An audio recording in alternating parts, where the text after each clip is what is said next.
Hello everyone and welcome. Welcome to the first episode of Old and Mostly Forgotten, where we analyze games that have faded out of most people's memories, games that are only talked about in murky alleyways under the cover of darkness. It is here where games like Rogue Warrior and Call of Juarez the Cartel can be safely discussed. But don't worry, we won't be discussing those disasters on this show yet. For the record, we discuss good games here too. Anyway, in today's episode, we will be looking at an often forgotten episodic failure, a promising new start for a franchise that had quickly achieved a dedicated cult following, a sequel to a game that was overshadowed by one of the most influential FPS games of all time. Today I bring you SiN Episodes. Well, I mean SiN Episodes Emergence, the first episode, since that was the only one to be released. Right, well I'll make this section brief. So the original SiN is a classic FPS game created by Ritual Entertainment that runs on the Quake 2 engine. You know, that game that's only remembered because of how boring the color scheme for it is. Unlike Quake 2, however, SiN is a colorful, lively game that features a Duke Nukem-esque protagonist by the name of Colonel John R. Blade, member of a police force called Hardcore in the fictional city of Freeport. A man whose wisecracks, constant back-and-forth chatter with his nerd companion JC, and explosive arsenal helped make the first game a delightfully campy and entertaining experience. Together, they must battle the forces of SiNTech Industries, which are led by a mad scientist named Alexis Sinclair, who is obsessed with modifying human genes. I got all of the recessive genes! Video game villains were weird in the 90s. It's a game that I enjoyed, despite its admittedly weak second half and strange mouse acceleration that can't be disabled. In contrast to its key-hunting predecessors, SiN is a fairly linear experience, prioritizing a complete, uninterrupted story instead of splitting itself up into standalone episodes. That being said, SiN still has plenty of secrets, Easter eggs, and even optional missions to discover. Truth be told, its level design and structure has a lot in common with the Half-Life series, and in speaking of Half-Life... yeah, that's unfortunate. As a result of being released so close to Half-Life, SiN ended up being overshadowed by it both commercially and critically. Now that's not to say that it didn't review well. In fact, with the exception of a couple of harsh reviews from GamePro and Computer Gaming World, SiN received mostly 8s and high 7s from critics, but this paled in comparison to the overwhelmingly positive attention that Half-Life was receiving at the time, which resulted in a drop in sales for SiN after a solid opening. A short expansion titled Wages of SiN was released in February of the following year. Not a whole lot to know here. Chances are if you enjoyed SiN, you will most certainly enjoy this too. Right, now that all of that is out of the way, how did we get to SiN Episodes? Why the episodic formula? And why Steam, which at the time was relatively new to the gaming scene? Most of these questions are answered in an old interview on Ritual Entertainment's community website, which, by the way, I had to use the Wayback Machine to reach. The website doesn't exist anymore. Also, on a side note, this interview clears up the misconception that SiN Episodes is a reboot instead of a sequel, with Ritual stating that the game takes place 4 years after the events of Wages of SiN. I mean, SiN Episodes also has several references to events from the previous games, so I have no idea where this misconception came from.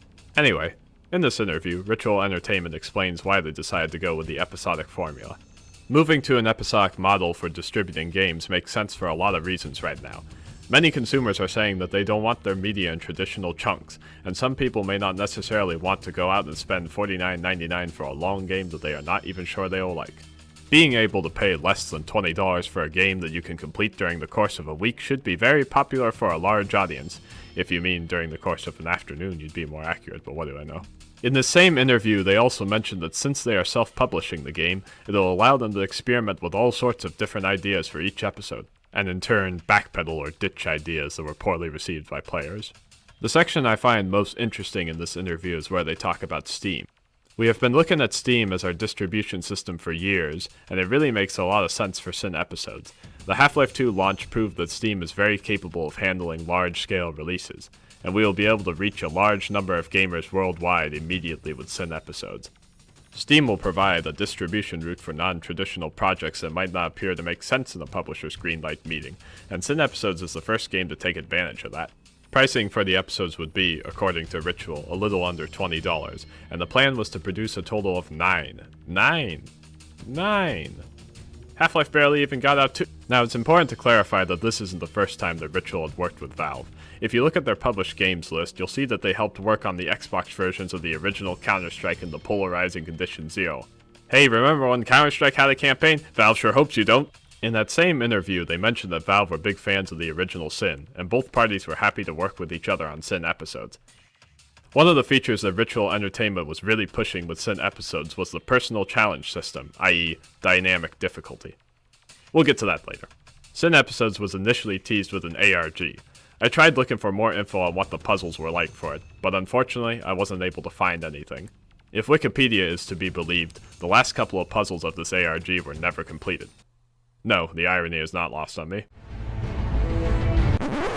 Alright, but before we talk about the story and characters, can we appreciate how much of a banger the main theme for this game is? I mean, listen to this. Turn up.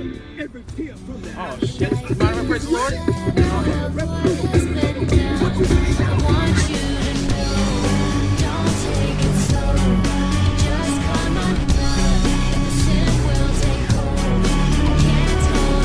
This is the greatest James Bond theme to never be used in a James Bond movie. Well, aside from Snake Eater, anyway. So we once again find ourselves in the role of Colonel John R. Blade. The game starts off with Blade strapped to an operating table after being captured by Alexis Sinclair and Victor Roddick, a villain who is brand new to the series. After discussing what they have in store for Blade, they are interrupted by a rescue attempt from Hardcore's newest recruit, Jessica. Don't worry, we'll talk about her in a second.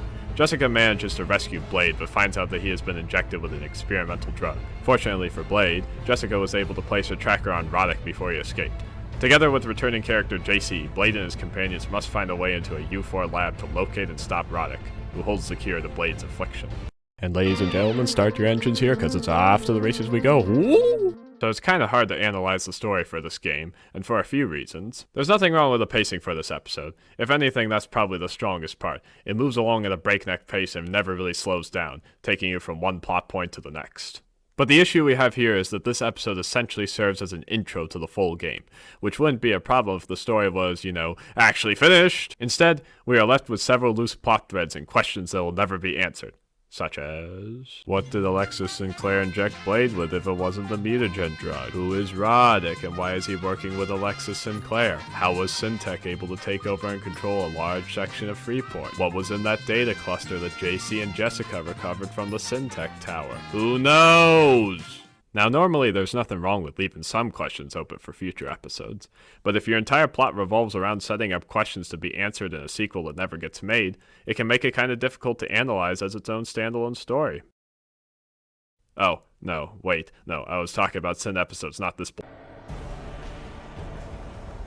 Well, we should probably get the character that was featured prominently in all the advertising out of the way first, Jessica Cannon, a hardcore recruit who takes on several different roles in the game. Deliver exposition, act as Blade's personal communicator, since he's a silent protagonist now. For some reason. She shoots at stuff, drives you around, and never stops talking. Damn, Blade! Blade, let's go. Blade, get in! Blade, you're awake. Blade! Blade, you alright, Blade? Okay, Blade. We've been set up, Blade. Blade. This is my life now, I guess. I think they were trying to make their own Alex Vance type character. And yeah, they succeeded at that, I suppose. But that's the problem. She doesn't feel like her own unique character, just a dollar store version of a more memorable character from a better game. And it's really hard to shake that feeling when she literally uses the exact same animations as Alex in several of her dialogue scenes. Blade having a sidekick is a decent idea, and you could write in some fun character moments by having her exchange quips or banter with Blade. If she were a better written character, or if Blade wasn't a silent protagonist, this could be a lot of fun. But instead, she's limited to just spouting exposition and informing you of your next objective, a role which was filled by JC in the previous game. And in speaking of JC, instead of being a cocky know-it-all nerd like he was in the previous game, he's been boiled down to a hacker voice I'm in type character. And if you replaced his character model with a different one, you'd probably assume he's just one of Blade's new assistants. His appearances are limited in this episode. Alexis Sinclair returns once again and does her usual thing, monologue about her evil plans, talk about how humanity is not ready for her vision of the world, turn people into mutants, and taunt Blade. Good to know she's consistent, I suppose. Roddick is entertaining enough as a new villain in the series, and his character design fits the world of SiN. The obnoxious goatee perfectly complements his arrogant personality. No offense to anyone that has a goatee, of course. He's fun. I just wish he was in the game more. Save me a seat in the sequel, Blade. Well, I've saved the star of the series for last. A few lines back, I mentioned that there was something a bit different about Blade in this game. When I originally played the game, I remember being a bit disappointed by this, and playing through it again, I consider this my least favorite aspect of the game. Blade's a silent protagonist now. Well, sorta. Throughout the episode, there are a few select points where you can have one of your sidekicks comment on something in the environment, since you are transmitting a live feed to them. You there, JC? Hey, boss. But all Blade says during these parts are simple phrases such as, "Go ahead, JC," or "You know I'm listening, Jessica." Apparently, part of the reason for Blade's silence in this game was due to split feedback from the original SiN. In an interview with developers Ken Harward and Level Lord, they mentioned that some players would have preferred if Blade were a silent protagonist, so they went down that route for SiN episodes. But then after the first episode was released, they expressed an interest in changing this, since a significant number of users commented on Blade being uncharacteristically silent. I happen to be in the camp that enjoyed Blade's weird quips and dated references in the first game. Look, I'm not arguing that any of his dialogue is especially clever, but it's a genuine part of the first game's charm, and removing it, in my opinion, takes away a distinct part of SiN's identity. For reference, this was what Blade was like in the first game. Ooh, that's gonna leave a mark. Oh man, that can't feel good at all. Clean up in aisle 4, bring a mop and a shovel. Bring it on. Jesus, that has got to hurt. I'm a regular Barney Miller. Beat that jump.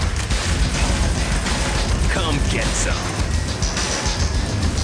I'd like to close off this section by stating that, despite my complaints about the characters, I wouldn't consider any of these to be deal breakers at all. And to be honest, if my least favorite part of the game is the fact that one of the characters is silent, that's pretty good. I wish I could say the same thing about games like Duke Nukem. And after all, one of the reasons why many people enjoyed the original SiN was because of its fast and frantic gameplay, which I'm pleased to say is still pretty entertaining in this one, albeit with some notable differences. So the gameplay for SiN episodes is pretty much what you'd expect from an FPS made in the early 2000s, and that's not a bad thing. The first couple of levels are reminiscent of Half-Life 2's opening, where you're running through train yards, back alleys, and construction sites with nothing but a pistol and your dignity. The levels in the middle have you fight through claustrophobic corridors, sewers, and labs. The early 2000s special, as I like to call it. This is where the mutants appear for the first time. Fortunately, they give you a shotgun before this section of the game. The remaining levels have you crashing a car into a large SiN-Tech building, ascending several stories while murdering everything that has 2 legs and a gun. Legs optional. Scaling the building's side, and finally, a boss fight on the rooftop, complete with a large gunship firing missiles and taking potshots at you. Yeah, this boss fight sucks. The Source engine is effectively used in this game, providing solid visuals and decent lighting while still maintaining SiN's distinct, colorful art style. While it does show its age in parts, with the occasional low-res texture or broken bit of lighting happening every now and then, none of this will break your immersion or throw you out of the experience. You know how Half-Life 2 strikes a fine balance with all 4 of its elements? Gunfighting, storytelling, puzzle solving, and exploration? Yeah, well, SiN Episodes looks at that balance and goes, see, that's great and all, but puzzles? Nah, son, the only puzzle you gotta solve in this game is figuring out how to connect bullets to heads. So the game is largely focused on frantic firefights with SiN-Tech soldiers and mutants. It avoids getting repetitive, however, by still providing brief interludes in which you can search the environment for ammo, health, Easter eggs, and secrets. You can heal yourself with health dropped from enemies in wall-mounted medical stations. If a medical station is empty, you can replenish it with a fresh container found in the environment. Heh, I guess they were ahead of Half-Life on that. Or, if you're impatient, you can smash the container open and stand in it for a few seconds.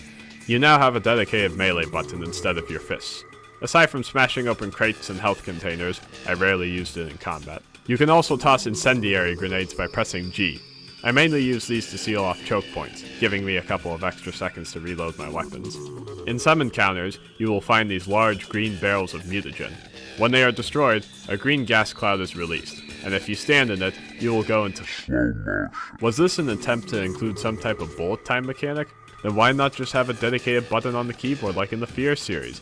I didn't really use them that often, and when I did, I found them more disorienting than helpful. Now, the original SiN had an armor and limb system, which was pretty ahead of its time. If you get hit in a spot that has low armor or none at all, you'll take extra damage. Armor will drop from enemies upon death, but only from the parts of the body that you didn't shoot at. I mention this because SiN Episodes has no armor system. None. Nada. Zilch. What do you have instead? Well, I just told you. Nothing. However, Your health can go past 100 with large medkits that are only found in secret areas. I guess this avoids an issue you can run into in the original game, where if an enemy dies in front of a door and you have maxed out armor, Blade will just repeatedly say, already got it, instead of, opening the door. And with that, we will now discuss the weapons and enemy AI. Before we analyze the weapons in this game, it's important to point out that these were supposed to be your starting weapons, and not your only weapons for the remaining 8 episodes, so the fact that there's only 3 weapons isn't much of an issue for me. And besides, all of the weapons are actually fun to use. The episode is pretty short too, clocking in at around 3 hours, so you never have a chance to get bored of using these weapons. The first weapon that you acquire is Blade's iconic pistol, and as far as pistols in FPS games go, it's pretty strong, and I wish more video games had pistols like this. Yeah, I'm looking at you, Quake 2. Get out of here with that inaccurate pea shooter. I'm sorry, I don't mean to keep dunking on Quake 2. I actually like that game, you know? The primary fire can take care of most unarmored enemies in about 2 to 3 hits to the body, with armored enemies taking a couple of extra shots.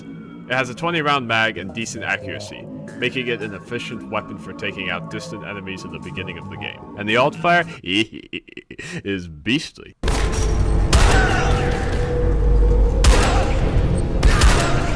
I need backup!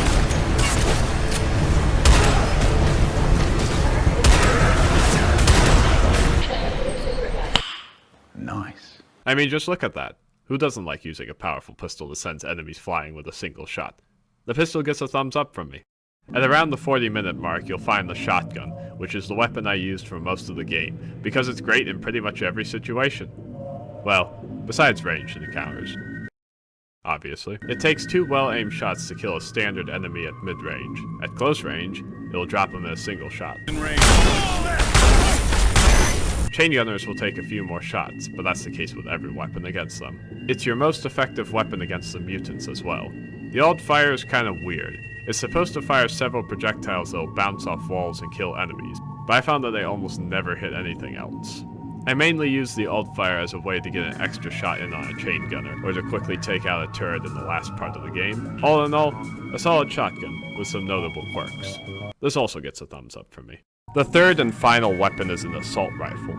Definitely the least interesting weapon to use out of the 3, but still a pretty workmanlike weapon. It's also the only weapon in the game where it actually makes sense to use the ADS function. Oh yeah, did I mention that this game has ADS? It's terrible with the pistol, since it's hard to see what you're shooting at because of how bulky the gun model is. Obviously you're not going to want to use it with the shotgun. Do I really need to explain why? But it turns out the scope for the AR is actually pretty good. The sight is clear, and it's easier to control the recoil when you're aiming down the sights, making it essential for dealing with long-range enemies. The AR has an underbarrel grenade launcher for its alt fire. Not a whole lot to say here. You shoot a grenade, enemies die. It's good. Thumbs up. Now, the enemy AI functions a bit different from your standard FPS. This feature was hyped up by the developers, and to be honest, it's a neat idea in concept, but its implementation leaves much to be desired. It works like this. The system collects data from your gameplay and changes the game based on how well you're doing. If you suck, the game will downgrade certain NPCs, giving them pistols instead of assault rifles. If you're taking a lot of damage, they will drop more health packs upon death. If you're doing well, the game will spawn in more NPCs, beefing up their armor in the process. It's fine for the most part, but the last few levels resort to spamming chain gunners as a way to adjust to your playstyle.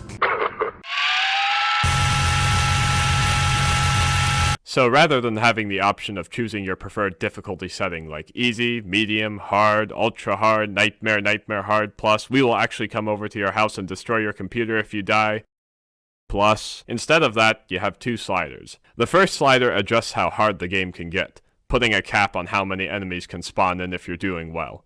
The second slider changes how often the game will assist you if you're dying too much. Remember how I mentioned the chain gunners? For the best experience, I'd set both sliders to their respective medium settings. Trust me, I've played this with the top slider nearly maxed out. It's not fun, but hey, at least it's not as bad as it was on release day. For those unaware, regardless of what setting you had it on, the game would never ease up on you, causing many players to throw their computer out the nearest window, allegedly. It was fixed pretty quickly though, so no harm, no foul. SiN Episodes Emergence was released on May 10th, 2006. Pretty much everyone that played through the first episode enjoyed it, with the game receiving a solid 75 from critics and a strong 8.1 from users, even with its issues at launch. The game sold well enough to make its money back, but not enough to fund development for the remaining 8 episodes. In the following year, Ritual Entertainment was acquired by Mumbo Jumbo, a game company primarily known for developing and publishing casual games. And with that, Ritual Entertainment and any chance of a sequel seeing the light of day vanished. Until Night Dive Studios bought the rights to the franchise in 2020. Shortly after this acquisition, the original SiN and its expansion were promptly released on Steam in a pack called SiN Gold, and plans to remaster the original were announced. So who knows? Either way, I'll be more than happy to dive back into the world of SiN, whether that be with a remaster or a brand new adventure. Only time will tell. So I'll assume that you clicked on this analysis video for a multitude of reasons, whether that be to use it as background noise to ward off the voices, or am I the only one that does that? Get a little more insight into a game that maybe 2 people remember, or, quite possibly, to inform you on whether or not you should actually buy the game. Well, I think it's safe to say that yes, I do recommend SiN episodes. While it has definitely lost some of the first game's charm in the character department, there is still plenty to recommend in the actual gameplay itself. As stated earlier, the combat maintains that same frantic energy that made the first game such a blast to play through. Combine that with a story that moves along at a breakneck pace and a solid arsenal, and you have yourself an afternoon's worth of fun. Pick it up on a sale, play through it in one sitting, and join the rest of us SiN fans as we imagine what could have been. Or, alternatively, just play through some other games after you're done with it. And that's that. If you've made it this far, thanks for watching. Keep an eye on this channel for more in the future. Alright, let's go see what's up next on the chopping block. Oh, you gotta be fucked.